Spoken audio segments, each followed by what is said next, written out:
Hello students, मैं वंदना तिवारी आपके सामने मेघालय बोर्ड द्वारा कक्षा 10 के लिए हिंदी की प्रस्तावित पुस्तक दीप शिखा भाग 2 के 16वें अध्याय पेड़ की बात की व्याख्या प्रस्तुत करूंगी, जो श्री जगदीश चंद्र बसु जी द्वारा लिखित है। जगदीश चंद्र बसु जी ने इसमें पेड़ के पूरे जीवन चक्र के बारे में वर्णन किया है और इसकी व्याख्या मैं प्रस्तुत करूंगी। लेकिन आपसे एक निवेदन करना चाहूंगी कि यदि मेरा प्रयास आपको पसंद आता है तो चैनल को लाइक और सब्सक्राइब का बटन दबा लें, जिससे आगे आने वाले नोटिफिकेशन का आपको पता चलता है। तो अब हम लोग शुरू करते हैं पेड़ की बात। लेखक बताते हैं कि मिट्टी के नीचे बहुत दिनों तक बीज पड़े रहे और महीना दर महीना उन बीजों को मिट्टी में दबे हुए बीत गया। सर्दियों के बाद बसंत का मौसम आया और कुछ बारिश की बूंदें जब मिट्टी के ऊपर पड़ी तो अब उन बीजों को मिट्टी में छिपे रहने की जरूरत नहीं है। मानो कोई बाहर से पुकार रहा है कि बीज तुम निकलो। एक शिशु की तरह उन्हें पुकारा जा रहा है कि उठो, बाहर की दुनिया को देखो। जब पानी की बूंदें मिट्टी पर पड़ती हैं तो बीज का ऊपरी हिस्सा दरक जाता है और अंदर से दो सुकोमल पत्तियां निकल आती हैं, अंकुर में से फूटती हुई, और ऐसा प्रतीत होता है मानो कोई नन्हा बच्चा सिर उठाकर आश्चर्य से नई दुनिया की ओर देख रहा है। लेखक को ऐसा अनुभव होता है।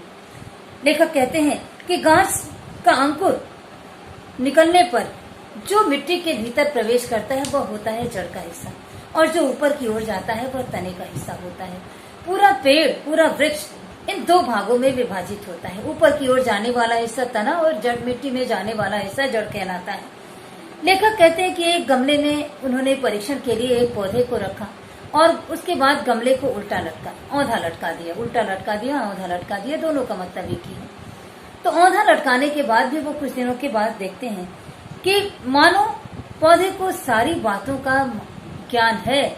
उसके तने का हिस्सा टेढ़े मेढ़े होकर भी ऊपर की ओर जाता है, सूर्य की दिशा में ही ऊपर की ओर बढ़ता है, और जड़ का हिस्सा मिट्टी के अंदर ही बढ़ता चला जाता है, वो मिट्टी के अंदर चला जाता है। लेखक कहते हैं कि ऐसा महसूस होता है कि मानो पेड़ों को सारी बातों का ज्ञान है। कहते हैं कि सर्दियों में कई बार मूली काट कर बोए होंगे आप, तो देखेंगे कि पहले पत्ती का हिस्सा ऊपर की ओर रहता है, मिट्टी में चिपका रहता है, लेकिन जैसे जैसे नीचे की मूली बढ़ती चली जाती है पत्ती का हिस्सा ऊपर बढ़ता चला जाता है, और देखेंगे कि पत्ते और फूल पूरी तरह से ऊपर को उठ गए और एक लंबी सी मूली जमीन के अंदर चली जाती है। हम जिस तरह भोजन करते हैं, वृक्ष भी उसी तरह भोजन करते हैं। हमारे दांत हैं, हम कठोर चीज खा सकते हैं। नन्हे बच्चों के दांत नहीं होते, वो केवल दूध पी सकते हैं। लेखक का कहना है कि जिस तरह हम भोजन करते हैं, हमारे बच्चे भोजन करते हैं। जिसकी जो क्षमता है वो उसी प्रकार भोजन करता है। बच्चे और बड़े लोग कड़ा भोजन भी कर लेते हैं, बच्चे केवल दूध पीते हैं। इसी प्रकार पेड़ों की भी अपनी क्षमता है, वो मिट्टी से पोषक तत्व प्राप्त करते हैं। और कैसे प्राप्त करते हैं? जब मिट्टी में पानी डालते हैं तो मिट्टी में पड़ा हुआ जो जल है वह मिट्टी के पोषण तत्वों को जल अपने अंदर अवशिष्ट कर लेता है, अपने अंदर समा लेता है, और वही जल पेड़ पौधे अपने जड़ के द्वारा अपने अंदर खींच लेते हैं, और मिट्टी के पोषक तत्व पानी के द्वारा मिलकर पेड़ पौधों के अंदर ऊर्जा का संचार करते हैं। जिस प्रकार चीनी में पानी डालने पर चीनी गल जाती है, माटी के अंदर पानी डालने पर भी माटी के अंदर के सारे द्रव्य गलकर पानी में आ जाते हैं, और जब वह तमाम द्रव्य पेड़ सोखते हैं तो पेड़ पुष्पित होते हैं, पल्लवित होते हैं और बढ़ते हैं। जड़ों में पानी ना मिलने पर क्या हालत होगा? केवल मिट्टी के द्वारा ही पेड़ भोजन नहीं बना सकते हैं, बल्कि अगर आप जड़ों में पानी नहीं डालेंगे तब पेड़ सूख जाएंगे। क्यों सूख जाएंगे? क्योंकि पानी के द्वारा ही मिट्टी के पोषक तत्व पेड़ों को प्राप्त होते हैं। पेड़ सूखी चीजों को चबा नहीं सकते, वो पानी के द्वारा घुलनशील हुए मिट्टी के पोषक तत्वों को अपने अंदर खींच लेते हैं। जिस प्रकार बच्चे दूध पीते हैं, उसी प्रकार पेड़ पौधे भी उस तरल पदार्थ के द्वारा मिट्टी के सारे पौष्टिक तत्व जो पानी में अवशोषित कर लिए जाते हैं, उसी पानी में मिले हुए मिट्टी के पौष्टिक तत्व ही पेड़ पौधों के जीवन का संवर्धन करते हैं, उन्हें बढ़ने में सहायक होते हैं। खुर्दबीन के द्वारा जब हम देखते हैं, खुर्दबीन कहते हैं सूक्ष्मदर्शी से, जिसके द्वारा छोटी छोटी चीजें देखी जा सकती हैं। तो जब सूक्ष्मदर्शी या खुर्दबीन के द्वारा जब हम देखते हैं तो पेड़ की डाल अथवा जड़ का परीक्षण जब करेंगे तो हमें क्या दिखाई देता है? ऐसा मालूम होता है कि जड़ों में मानो सैकड़ों सैकड़ों नल की तरह पाइप जैसा जड़ जो फैले होते हैं ना, उसमें एक पाइप की तरह ही दिखाई देते हैं। ये हमें साधारण आंखों से देखने पर दिखाई नहीं देते हैं, बल्कि सूक्ष्मदर्शी के द्वारा देखने से ही महसूस होता, पता चल पाते हैं। इन्हीं सब नलों के द्वारा जो जड़ पाइप की तरह मिट्टी में फैले होते हैं, उन्हीं जड़ों के द्वारा पानी पेड़ों को अवशोषित करके अपने अंदर अवशोषित करता है। इसके अलावा गाछ पत्ते हवा से भी आहार ग्रहण करते हैं। तो पेड़ पौधों के भोजन के 2-3 रास्ते हैं। एक तो मिट्टी में पानी पड़ने पर मिट्टी के पोषक तत्वों को वह पानी में जब तरल पदार्थ के साथ अवशोषित हो जाते हैं तो उसको अपने अंदर खींचते हैं। दूसरा, लेखक कहते हैं कि हम जो ऑक्साइड छोड़ते हैं वह ऑक्साइड भी पत्तों के भोजन में सहायक होता है। तो पत्तों को ऑक्साइड कैसे खींचते हैं, पत्ते ऑक्साइड कैसे खींचते हैं, उसके लिए उन्होंने बताया है कि पत्तों के ऊपर किनारे पर अनगिनत छोटे छोटे मुंह होते हैं और कहते हैं खुर्दबीन के द्वारा ही हम इसे देख सकते हैं। जब पत्तों को ध्यान से देखेंगे तो हमें साधारण आंखों से दिखाई नहीं देंगे, बल्कि हम सूक्ष्मदर्शी या खुर्दबीन के द्वारा जब हम देखेंगे तो पत्तों के किनारे किनारे छोटे छोटे मुंह दिखाई देते हैं, मानो वो पत्तों के होठ हैं। जब आहार की जरूरत नहीं होती है तो ये मुंह बंद हो जाते हैं, ये होठ बंद हो जाते हैं, और जब आहार की जरूरत होती है तो वो मुंह खुल जाते हैं और बाहर से वातावरण से ऑक्साइड अपने अंदर उन्हीं होठों के द्वारा खींचा जाता है। जब हम सांस लेते हैं तब हम ऑक्सीजन ग्रहण करते हैं, और जब हम बाहर निकालते हैं, सांस बाहर निकालते हैं, तो हम एक तरह की विषाक्त वायु, हम जिसे कह सकते हैं ऑक्साइड कहते हैं, हिंदी में उसे अंगारक वायु कहें। तो विषाक्त वायु के रूप में जो हम सांस बाहर निकालते हैं वह कार्बन डाइऑक्साइड होता है। उसे हिंदी में आपकी पुस्तक में अंगारक वायु भी लिखा गया है। तो जब हम अंगारक वायु बाहर निकालते हैं, यह जहरीली अंगारक वायु या ऑक्साइड अगर वातावरण में जमा होता रहे तो वातावरण का पूरा बहुत जहरीला हो जाएगा और सारे जीव मरने लगेंगे, क्योंकि ऑक्साइड बाहर वातावरण में फैलेगा तो यह हवा को जहरीला करेगा और जितने भी जीव, और हम लोग भी, मनुष्य भी या कोई भी जीव जंतु जानवर, उसे ही खींचेंगे तो हम बीमार होने लगेंगे, हम मरने लगेंगे, क्योंकि हम ऑक्साइड को निकाल सकते हैं, लेने के लिए हमें ऑक्सीजन चाहिए होता है। तो जिस विषाक्त वायु को हम निकालते हैं, जिसे कि ऑक्साइड या अंगारक कहते हैं, आपको यह जानकर ताज्जुब होगा कि पेड़ पौधे उस अंगारक वायु को वो अपने अंदर अवशोषित कर लेते हैं। तो इस तरह ये हुआ कि जिस तरह हम पेड़ पौधों पर निर्भर हैं, पेड़ पौधे हमारे ऊपर निर्भर हैं। कैसे निर्भर है? इसके लिए कि हम ऑक्सीजन ग्रहण करते हैं श्वास के रूप में, तो वह ऑक्सीजन पेड़ छोड़ते हैं, और हम ऑक्साइड निकालते हैं, वो ऑक्साइड पेड़ लेते हैं। अर्थात सांसों का जो आदान प्रदान है हमारे और पेड़ों के बीच में, जो हम छोड़ते हैं वो पेड़ों को चाहिए, जो पेड़ छोड़ते हैं वो हमें चाहिए। इस तरह हम पूरी तरह से पेड़ों पौधों पर निर्भर हैं और पेड़ पौधे भी हमारे ऊपर निर्भर हैं। हम आपस में एक दूसरे के जीवन का सहायक बन जाते हैं। विधाता ने एक अजीब सा चमत्कार किया है कि जो चीज हम सेवन करेंगे तो हम नष्ट हो जाएंगे, हम मर जाएंगे, पेड़ पौधे उस चीज को ग्रहण करके बढ़ते हैं, फलते हैं, फूलते हैं, आगे संवर्धन होता है। तो इस तरह हम दोनों एक दूसरे पर निर्भर हैं। और गाछ वृक्ष हमारे द्वारा छोड़ी गई अंगारक वायु को पूर्णतया शुद्ध कर देते हैं। किस प्रकार? वो वातावरण में ऑक्सीजन छोड़ते हैं और हमारे द्वारा छोड़े गए ऑक्साइड को अपने अंदर समाहित कर लेते हैं, अपने अंदर ऑब्जर्व कर लेते हैं। तो जब वातावरण से जब वो ऑक्साइड एब्जॉर्ब कर लेते हैं, अपने अंदर अवशोषित कर लेते हैं, तो वापस वो ऑक्सीजन छोड़ते हैं जो हमारे जीवन के लिए जरूरी होता है। पत्ते सूर्य ऊर्जा के सहारे और अंगारक वायु के सहारे अपना भोजन बनाते हैं, और इस प्रकार गाछ वृक्ष के शरीर में प्रवेश कर यह वायु, हमारे द्वारा छोड़ी गई ऑक्साइड वायु, सूर्य की किरणें और जड़ से जो पानी के द्वारा मिट्टी का पोषण होता है, ये सारी चीजें मिलकर पेड़ों का संवर्धन करते हैं, पेड़ों के बढ़ने में सहायक होते हैं। पेड़ पौधे प्रकाश चाहते हैं और यही प्रकाश न मिलने पर वे जीवित नहीं रह पाते। पेड़ों को अगर पानी ना मिले तो भी मर जाएंगे, प्रकाश ना मिले तो भी मर जाएंगे, और ऑक्साइड हमारे द्वारा छोड़ा गया ना मिले तो भी वो मर जाएंगे। यदि खिड़की के पास कोई पौधे रख दें और उसे देखें कि सारी पत्तियां और डालियां अंधेरे के साइड से बढ़ते हुए प्रकाश की दिशा में बढ़ती चली जाती हैं, वन में जाने पर पता लगेगा कि गाछ वृक्ष इस होड़ में सचेत रहते हैं कि कौन सबसे पहले सूर्य उगने पर ऊपर जाकर सूर्य की ऊष्मा को अपने अंदर समाहित कर ले और अब उसको एब्जॉर्ब कर ले। आपने देखा होगा वनों में कि बहुत सारे, जिसको हम की अंग्रेजी में क्लाइंबर्स कह सकते हैं, वो बड़े बड़े पेड़ों के सहारे चढ़कर उनके ऊपर पूरी तरह से कवर कर लेते हैं। इससे ये पता चलता है कि पेड़ों को के सहारे ये लताएं, ये वृक्ष के ऊपर चढ़कर सूर्य की ऊष्मा अपने अंदर ये करती, अवशोषित करती हैं। लेखक आगे बताते हैं कि कौन जल्दी सूर्य को पकड़ लेगा, अपने अंदर अवशोषित कर लेगा, इसकी होड़ मची रहती है वनों में जाने पर। बेल लताएं छाया में पड़ी रहने के कारण प्रकाश के अभाव में मर जाएंगी, क्योंकि उनके अंदर जब सूर्य की गर्मी नहीं मिलेगी तो उनका भोजन बनना संभव नहीं है, और भोजन के अभाव में वो पेड़ पौधे मर जाएंगे। इसीलिए वे पेड़ों से लिपटे हुए निरंतर अग्रसर होती रहती हैं ऊपर की ओर, पेड़ों के सहारे सहारे ऊपर की ओर चढ़ती रहती हैं। अब तो आप समझ गए होंगे कि प्रकाश ही सब जीवों का मूल मंत्र है। बिना प्रकाश के पेड़ पौधे भी जीवित नहीं रह सकते। सूर्य की किरण का परस पाकर, यानी स्पर्श पाकर, सूर्य की किरण का स्पर्श पाकर पेड़ पल्लवित होते हैं, और गाछ वृक्ष के रेशे रेशे में सूर्य की किरणें आबद्ध होती हैं।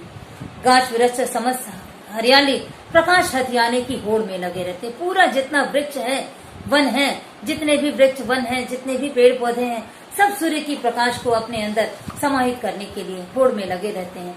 कौन ज्यादा से ज्यादा जितनी जरूरत है अपने अंदर समाहित कर ले, और इस तरह उनका संवर्धन होता है, क्योंकि सूर्य की ऊष्मा से ही उनके प्राणों का निर्वाह होता है। पेड़ पौधों में जो सूर्य का प्रकाश समाहित है, इसी तरह जंतुओं के शरीर में भी प्रकाश है। हम जो अनाज सब्जी खाते हैं उसके अंदर भी सूर्य की गर्मी, सूर्य की ऊष्मा ही अवशोषित रहती है। सोचकर देखा जाए तो पता चलता है कि प्रकाश की खुराक पाकर ही हम या पेड़ पौधे सारे जीव जंतु जीवित हैं। कोई पेड़ 1 वर्ष बाद मर जाता है। सभी पेड़ जब मर जाते हैं तो अपने मरने के बाद इस संसार में अपने संतान छोड़ जाते हैं। वह संतान कैसे होते हैं? बीज के रूप में पेड़ पौधे अपनी संतान धरती पर छोड़कर चले जाते हैं। बीज की सुरक्षा, सार संभाल के लिए पेड़ क्या करते हैं? फूलों से लदा फदा, पत्तों से लदा फदा एक सुंदर सा घर छोड़ जाते हैं। अर्थात पेड़ के ऊपर जो पत्तियां होती हैं और डालियां होती हैं, उन डालियां ही उन बीजों का घर होती हैं, क्योंकि वो फल लगते हैं और उनके अंदर जो बीज होते हैं, बड़ी सुरक्षा से पेड़ अपने संतानों को सुरक्षित करके ही इस दुनिया से जाना चाहते हैं। फूलों को आच्छादित होने पर पेड़ बहुत सुंदर लगता है, जैसे फूल के बहाने वह स्वयं पर हंस रहा हो और प्रसन्न होकर प्रसन्नता बिखेर रहा हो। लेखक कहते हैं कि फूल की तरह सुंदर चीज और दुनिया में क्या है? जरा सोचे तो। ये फूल बड़े सुंदर होते हैं, लेकिन फूल जो भोजन ग्रहण करते हैं वो भोजन कहाँ से आता है?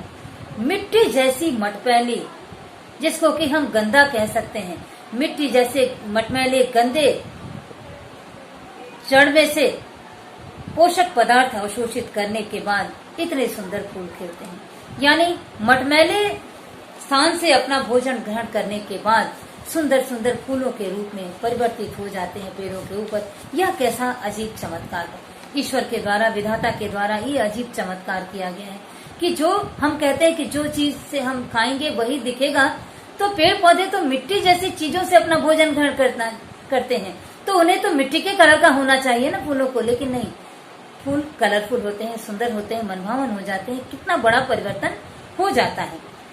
पेड़ पौधे, हम कहते हैं ऑक्सीजन हमारे लिए जरूरी होता है, लेकिन हमारे द्वारा छोड़ा गया ऑक्साइड, अंगारक हवा पेड़ पौधों का जीवन है, और हमारे द्वारा छोड़े गए विषाक्त वायु को वो अपने अंदर खींचते हैं और इतने सुंदर सुंदर फूल पैदा करते हैं।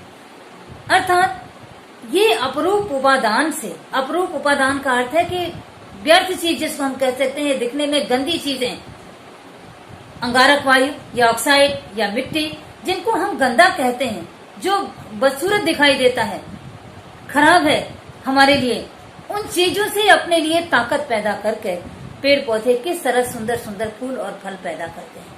हम जिस चीज को गंदा कहते हैं, मिट्टी गंदी दिखाई देती है, धुंधली दिखाई देती है, और उसी मिट्टी से रस खींचकर, पानी के द्वारा पोषक रस खींचकर पेड़ पौधे लाल लाल सुंदर सुंदर फूल पैदा करते हैं। वह कितना अजीब सा चमत्कार है।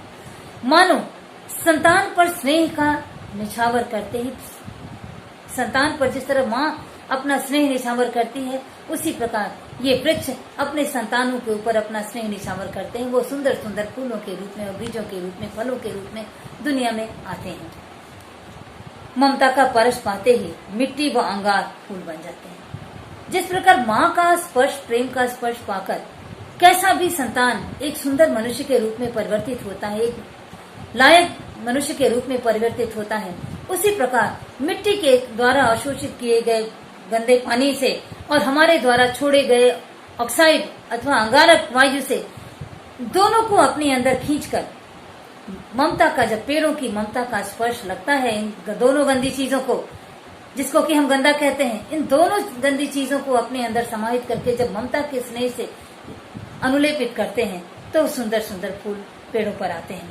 पेड़ों पर मुस्कुराते हुए फूलों को देखकर हमें बड़ी प्रसन्नता होती है। शायद पेड़ भी बहुत प्रसन्न होते होंगे। खुशी के मौके पर वे अपने परिजनों को भी निमंत्रित करते हैं। जिस प्रकार हम अपनी खुशी के मौके पर अपने परिजनों को निमंत्रित करते हैं, उसी प्रकार पेड़ पौधे भी अपने ऊपर फूल आने पर अपने परिजनों को निमंत्रित करते हैं और पुकारते हैं कि कहाँ हो मेरे बंधु, आओ आज मेरे पेड़ों पर फल फूल आए हुए हैं। अगर मेरे घर को पहचान न पाओ तो इसलिए मैंने रंग बिरंगे फूलों के निशान लगा रखे हैं। पेड़ों पर फल फूल आने पर पेड़ जब मानो पुकार पुकार कर अपने बंधु बांधवों को बुलाते हैं कि आओ मेरे घर आओ, मेरे पेड़ों पर फल फूल लगे हैं। ये रंगीन पंखुड़ियों को आप दूर से देखते होंगे जो पेड़ों के इर्द गिर्द घूमती हैं। मधुमक्खी और तितली गाछ बिरछ की चिरकाल की घनिष्ठता है, अर्थात गाछ बिरछ मधुमक्खी और तितली का बहुत पुराना रिश्ता है। दोनों आपस में एक दूसरे से बहुत घनिष्ठ प्रेम करते हैं। वे दल बल सहित जब पेड़ों में फूल आते हैं तो तितलियां और मधुमक्खियां पूरे दल बल सहित उन फूलों को देखने आते हैं। और कुछ पतंगे दिन में डर के मारे नहीं निकलते हैं, लेकिन वो रात में निकलते हैं और पेड़ों के फूलों को देख जाते हैं। पक्षी उन्हें देखते हैं, क्योंकि जो कुछ पतंगे ऐसे होते हैं जो डर से कोई कीट पतंगे उनको देखकर खा जाएंगे, इस डर से वो दिन में नहीं निकलते, वो रातों को निकलते हैं और फूलों को देखकर जाते हैं। और रात के अंधेरा होने तक छिपकर, जब अंधेरा होता है तो निकल कर आते हैं और फूल उनके लिए अपनी सुगंध और तेजी से हवा में फैलाते हैं, जिससे वो इशारा पा जाते हैं कि फूल इधर ही खिला हुआ है। फूलों की सुगंध से वो रात में निकलने वाले जीव को एहसास हो जाता है, अनुभव हो जाता है कि फूल किस दिशा में खिला हुआ है। जिधर सुगंध जिधर से आती रहती है वो जीव उधर ही बढ़ जाते हैं। गाछ अपने फूलों में शहद का संचय करते हैं। देखिए कितना सुंदर संयोग है कि मधुमक्खी और तितली बड़े चाव से उस फूलों के ऊपर लगे हुए मधु का पान करते हैं, मधु को पीते हैं। मधुमक्खी के आगमन से बिरछ का उपकार भी होता है, क्योंकि मधुमक्खी एक फूल से दूसरे फूल पर जाती हैं तो जो पराग कण अपने साथ ले जाती हैं, वो पेड़ों के फूलों के ऊपर जो पराग होते हैं उनको अपने पैरों में चिपकाकर एक पेड़ से दूसरे पेड़ पर ले जाती हैं। तो एक पराग कण दूसरे पराग से जब मिलता है तो वही बीज बन जाता है। एक फूल का पराग दूसरे फूल के पराग पर ले जाके मधुमक्खी जब छोड़ती हैं तो वही बीजों के रूप में परिवर्तित हो जाते हैं। इस प्रकार फूल से बीज फलता है और अपने शरीर का रस पिलाकर पेड़ जो है बीजों का पोषण करता है। पेड़ अपने शरीर का रस पिलाकर उन बीजों का पोषण करता है और अपनी जिंदगी के लिए उसे मोह माया नहीं होता, बल्कि अपने संतान के लिए वो तिल तिल कर अपना सारा सर्वस्व लुटा देता है और अपनी संतान को सुरक्षित रखना चाहता है, अर्थात बीजों को सुरक्षित रखना चाहता है। जो पेड़ का शरीर पहले हरा भरा था, अब बिल्कुल धीरे धीरे वो कई दिन कई सालों साल, कोई पेड़ तो सालों साल फल देते हैं, कोई तो एक साल में मर जाते हैं। तो वो निर्भर करता है पेड़ों के जीवन पर। तो कोई पेड़ अपने बीजों को समाहित करते हुए, संरक्षित करते हुए सालों साल हमें फल देते हैं और धीरे धीरे वो बीज जब बनने की प्रक्रिया उनके अंदर समाप्त होने लगती है तो पेड़ धीरे धीरे सूख जाते हैं। और जो पेड़ कभी फल फूलों से लदा रहता है, रसयुक्त रहता है, वह पेड़ धीरे धीरे सूखने लगता है।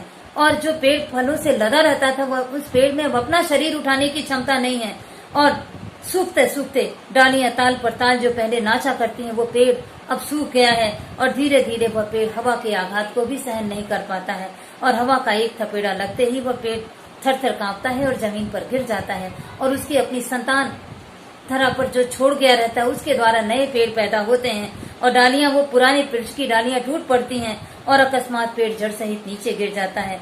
इस तरह ये वृक्ष अपनी संतानों की सुरक्षा करते करते अपना जीवन निछावर कर देता है और अपना जीवन समाप्त कर देता है। तो इस तरह पेड़ जो है अपनी संतानों के रूप में दुनिया में बीज के रूप में संतान छोड़ जाते हैं, जिससे नए वृक्षों का फिर से नए वृक्ष उगने लगते हैं और इस तरह चक्र चलता रहता है। और हमारे द्वारा छोड़े गए अंगारक वायु, सूर्य के प्रकाश और मिट्टी में पड़े जल के द्वारा ये तीनों चीजें मिलकर ये पेड़ अपना भोजन बनाते हैं और इस प्रकार पेड़ों का संवर्धन होता है। तो जगदीश चंद्र बसु जी ने पूरे पेड़ के जीवन चक्र के बारे में बड़ा ही सुंदर वर्णन किया है और इस तरह यह पेड़ की बात अध्याय समाप्त होता है। धन्यवाद, नमस्कार।